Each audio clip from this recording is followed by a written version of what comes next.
c'est une stratégie que l'Ukraine a mis en place depuis le début de la guerre, viser des infrastructures pétrolières en Russie. Sauf que depuis l'automne dernier, on assiste à un vrai coup d'accélérateur de la part des Ukrainiens. Les attaques ont lieu quasiment toutes les semaines. Alors comment font-ils et surtout quel impact sur Moscou? C'est le temps des cartes. Avec comme chaque jour Aurélien Duchesne. Bonjour à vous, notre consultant en géopolitique et défense. Alors en effet, on l'a dit, les attaques sont quotidiennes. La dernière en date tout simplement d'hier. C'est ici, dans la région de Krasnodar, mais ça n'est pas la seule. Il y en a eu plein récemment, ces dernières semaines. Voilà, dans toutes ces zones de la Russie, c'est-à-dire qu'on a eu soit des dépôts de carburant attaqués, soit des raffineries elles-mêmes. Comment est-ce qu'on s'y est pris pour viser quand même très très loin dans le territoire russe ? D'abord, par des drones. Les Ukrainiens ont développé des modèles. Parmi le plus récent, le Sotil 300. Ce Sotil 300 est une surprise totale pour les Russes. Il peut frapper à au moins 1300 km, cette zone à peu près, qui peut aller jusque dans les régions, celle du Tatarstan par exemple, qui est l'un des poumons du système russe de raffinage ou d'industrie de défense, voire une portée potentielle de 3000 km. On est quand même dans une révolution en matière de frappe dans la profondeur. C'est une surprise d'autant plus totale pour les Russes que quand on regarde là où sont, par exemple, leurs défenses aériennes, ici, ce qu'on appelle le district de Leningrad, qui est l'ancien nom soviétique, ou encore près du front, ce n'est pas une défense qui a été adaptée pour se défendre face aux drones. C'est une défense qui s'est préparée, par exemple, à des attaques d'avions que les Ukrainiens ne sont pas en capacité de faire dans le territoire russe. Eh bien, aujourd'hui, la Russie se trouve largement à découvert dans son principal poumon économique face à ces frappes de drones, notamment le Sotil 300. Alors, quel impact pour la Russie? Ça, c'est aussi une grande question, parce que c'est vrai que sur le territoire russe, il y a plusieurs endroits où il y a des ports, évidemment, d'exportation des hydrocarbures. Donc, encore une fois, on sait que c'est une manne pour la Russie. C'est-à-dire qu'avant la guerre, on estimait à 7,6 millions de barils par jour. Rendez-vous compte un petit peu du phénomène. C'est-à-dire qu'aujourd'hui, la guerre, évidemment, il y a les sanctions, mais il y a aussi, encore une fois, ces frappes sur les infrastructures qui empêchent les exportations. Ça veut dire qu'aujourd'hui, il y a un vrai coup d'arrêt sur le pétrole russe? Coup d'arrêt, pas encore, mais pour donner un chiffre évocateur, on parle de 18-20% de capacité de raffinerie, de raffinage qui aurait été frappée courant mi-mars, fin mars. C'est quand même énorme quand on pense, par exemple, au poids des exportations d'hydrocarbures, notamment de pétrole, dans le budget russe. Certes, la Russie a fait en sorte de diversifier un peu ses recettes budgétaires pour ne pas trop dépendre, justement, des fluctuations des barils de pétrole ou des scénarios comme celui-ci où sa production est attaquée, justement, par un adversaire.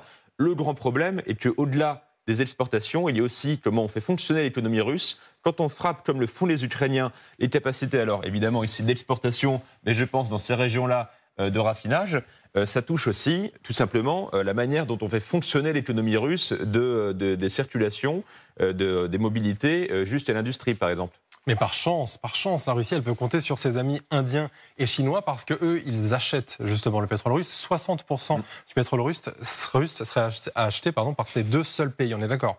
Oui, et on parlera même de 90% sans doute d'ici à la fin de l'année. Ça s'accélère complètement, c'est-à-dire qu'auparavant, c'était évidemment le marché européen qui était le principal débouché. Alors d'une part, gazier, les gazoducs qui partent d'ici, précisément de Yamal, et également exportation de pétrole.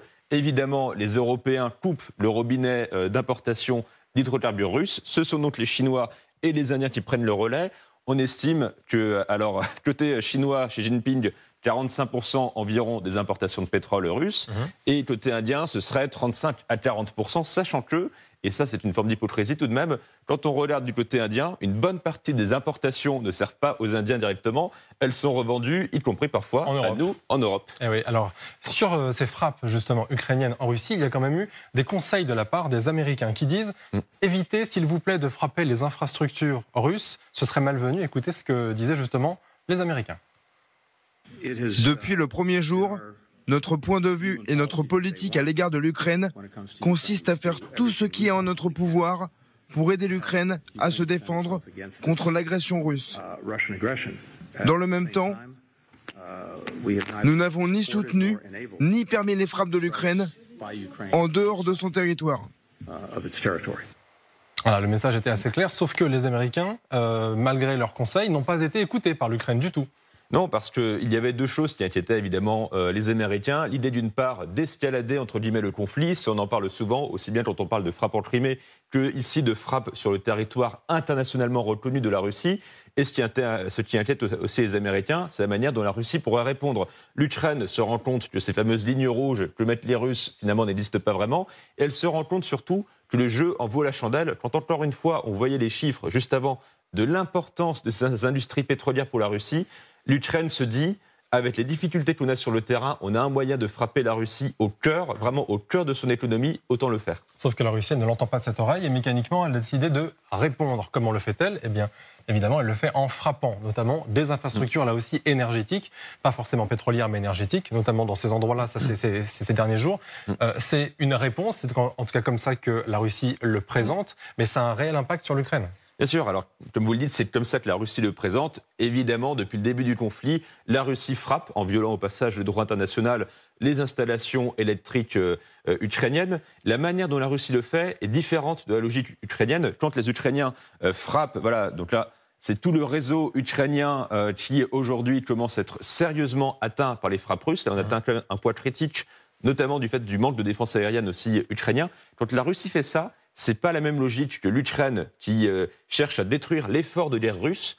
Là, on parle d'atteindre la population civile. Ce sont des hôpitaux qui vont se faire débrancher l'électricité. Ce sont des services publics, des maisons qui vont être dans le noir ou dans le froid. Merci beaucoup Aurélien. Place à nos autres experts à présent.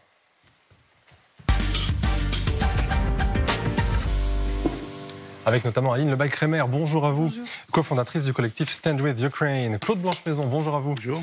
Ancien ambassadeur de France à Moscou, auteur de Vivre avec Poutine aux éditions Temporis. Et Pierre Ménat, bonjour à vous. Bonjour. Vous êtes diplomate vous aussi, ex-conseiller Europe de Jacques Chirac et Alain Juppé, auteur de l'Union européenne et la guerre aux éditions de l'Harmattan. Est-ce que vraiment ce qui est fait là par les Ukrainiens peut, j'allais dire, mettre pas forcément un coup d'arrêt, mais vraiment un gros coup de ralentisseur à l'économie russe et donc à l'effort de guerre? Est-ce qu'il est possible que ça ait un impact peut-être même plus encore que les sanctions que nous, Européens et Occidentaux de manière générale, essayons d'appliquer? Oui, d'abord, ça marque bien le fait que les Ukrainiens peuvent frapper là où ils l'entendent, même s'il y a des restrictions américaines. Ça fait craindre aussi au Kremlin qu'il y ait, à un moment donné, si cela devait continuer, une pénurie d'essence. Et d'où d'ailleurs les restrictions qu'ils ont mises à l'exportation de produits raffinés, de raffineries.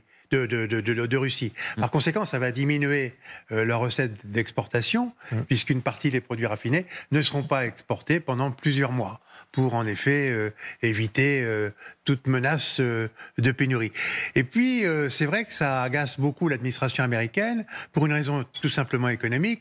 Le marché des produits raffinés, comme le marché du pétrole, il est mondial, il est totalement fongible, et ce genre de frappe risque d'avoir pour effet une hausse du pétrole à la pompe, de l'essence à la pompe aux États-Unis.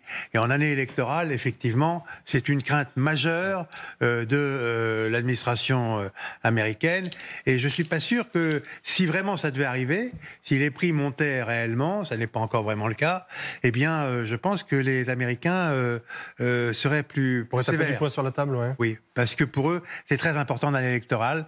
Il faut que le pétrole à la pompe, que l'essence à la pompe reste bon marché. Or, aux États-Unis, c'est très bon marché. Bien sûr. Aline Lebay-Crémer, quand même, on sait que c'est une question cruciale, en fait, ces frappes, parce que, quelque part, est-ce que ce n'est pas une manière aussi pour les Ukrainiens de dire, regardez, Occidentaux, vous essayez de mettre en place des sanctions, merci, c'est gentil, mais pour vraiment faire du mal à l'économie, nous, on s'en occupe.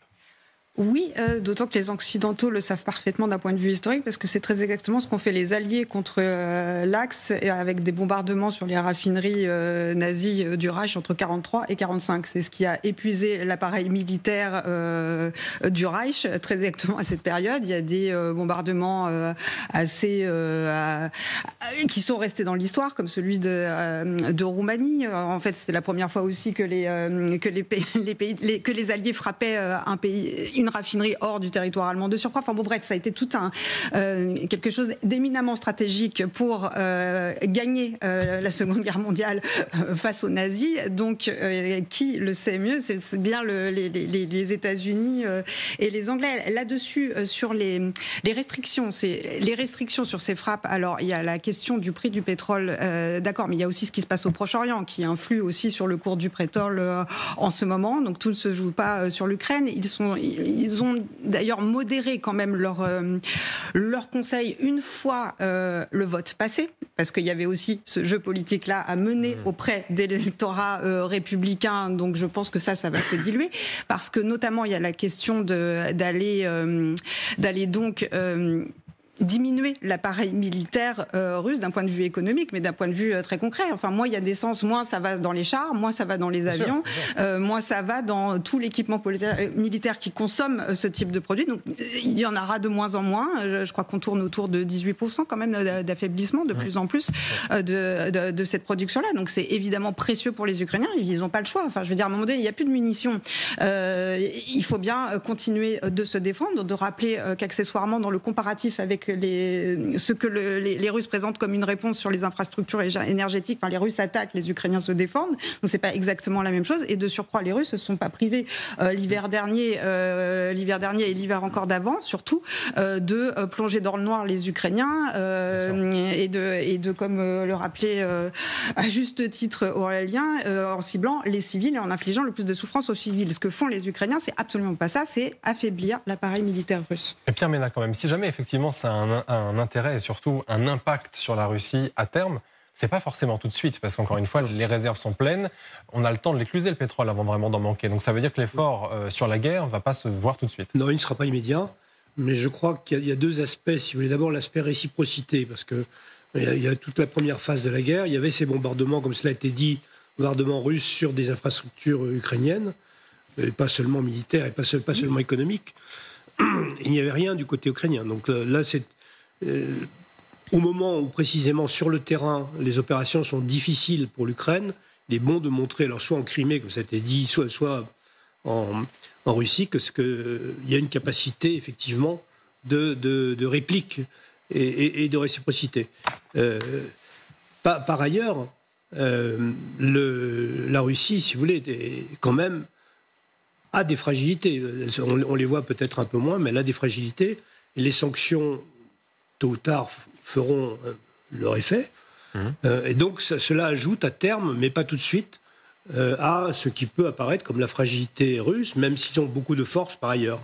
Alors, on le disait, en effet, la réponse, si on peut appeler ça comme ça, de la part de la Russie, c'est là aussi de frapper, même si elle avait commencé bien avant en réalité, de frapper des infrastructures énergétiques. C'était encore le cas la nuit dernière. Écoutez Volodymyr Zelensky. Nous avons subi aujourd'hui une autre attaque massive de missiles. 34 missiles russes de différents types. Les cibles principales sont le secteur de l'énergie et les différents équipements de l'industrie. Aussi bien le réseau électrique que les installations de transit de gaz. Ces mêmes installations gazières qui assurent notamment la sécurité des livraisons vers l'Union européenne. Nous avons réussi à abattre certains missiles aujourd'hui. Et je suis reconnaissant envers chacun de nos guerriers qui ont été très précis et ont réagi à temps.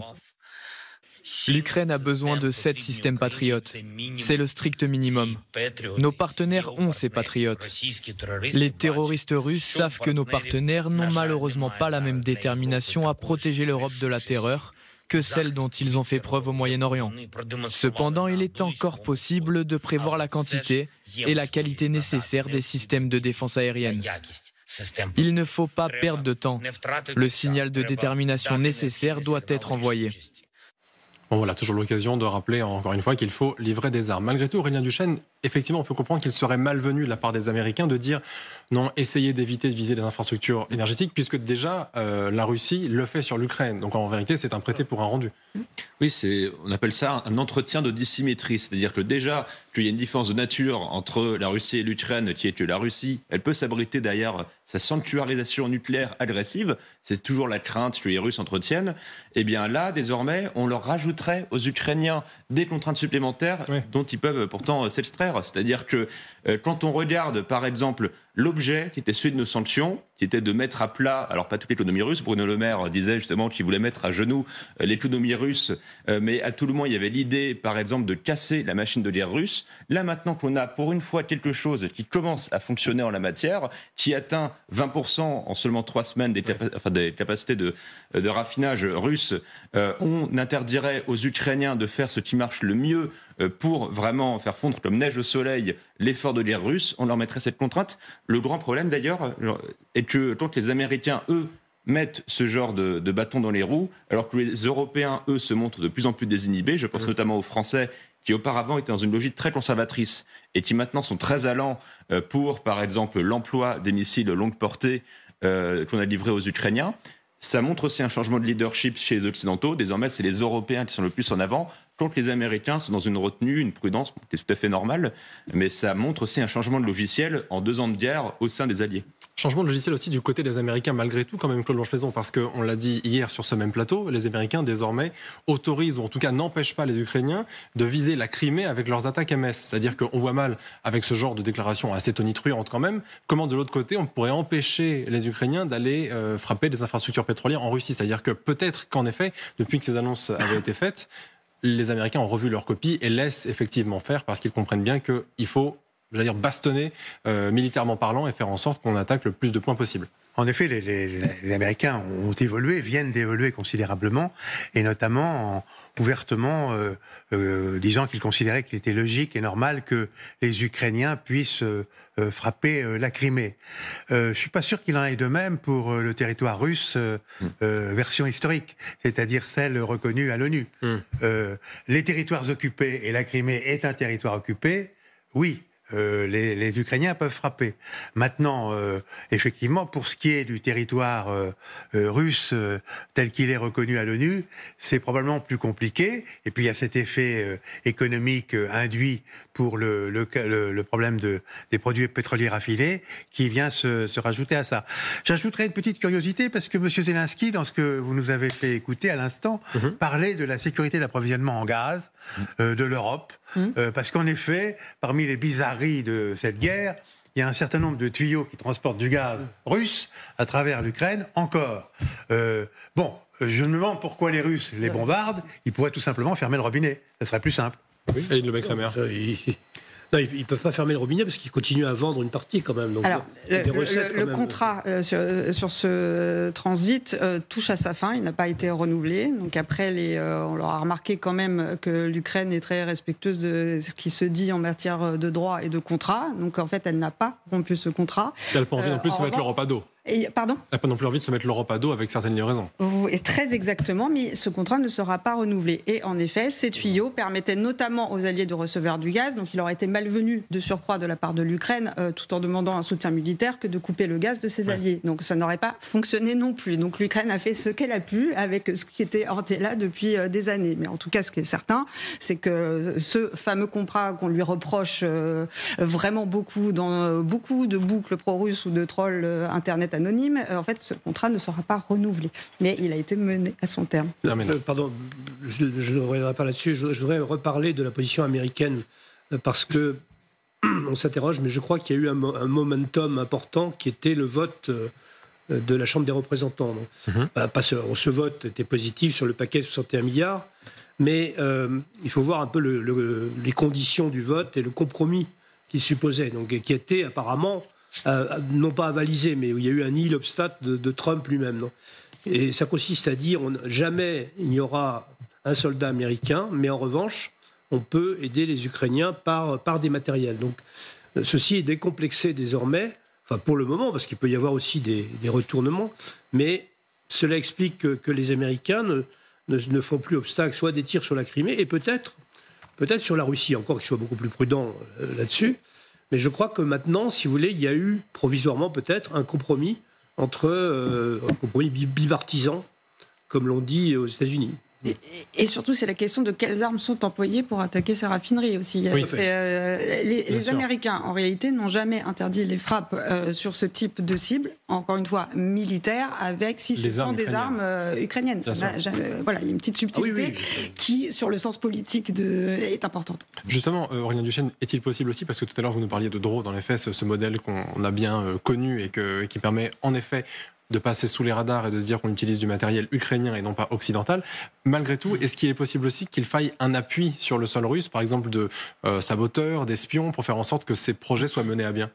Alors, il y aurait pu y avoir besoin d'un appui en renseignement humain, mais ça, les Ukrainiens ont de moins en moins besoin, y compris d'ailleurs grâce aux renseignements, par exemple, satellitaires que fournissent les Occidentaux. D'ailleurs, les Russes peuvent, ce qui peut expliquer en partie les craintes des Américains, si j'ouvre cette parenthèse, les Russes peuvent se dire qu'après tout, c'est des renseignements occidentaux qui servent à la décision de frappe ukrainienne, fût-elle avec des drones ukrainiens, donc ça peut expliquer la prudence des Américains. Si on en revient aux moyens humains que les Ukrainiens peuvent mettre sur le terrain, les Russes, plusieurs fois, ont dit qu'ils avaient arrêté des saboteurs ukrainiens qui seraient allés dans des centrales russes. Il est avéré, par exemple, qu'il y a eu du sabotage, par exemple d'une voie ferrée en Sibérie orientale, laquelle transportait des cargaisons de munitions nord-coréennes. Donc on sait qu'il y a eu des opérations soit de la part de Russes pro-ukrainiens, il en existe, la Légion de la Liberté par exemple, soit des Ukrainiens sur le terrain.